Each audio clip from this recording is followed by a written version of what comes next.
అన్నీ తప్పులే.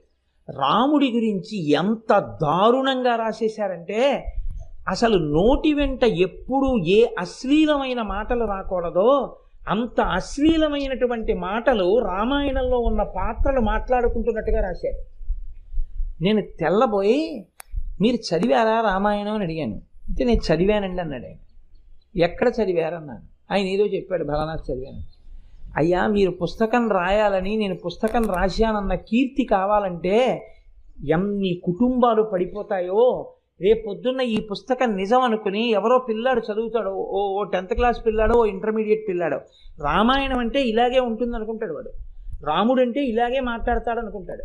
సీతమ్మ అంటే ఇలాగే మాట్లాడుతుంది అనుకుంటాడు. వాడికి ఏం తెలుస్తుంది?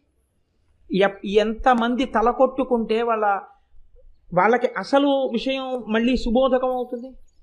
అత్యంత ప్రమాదకరం.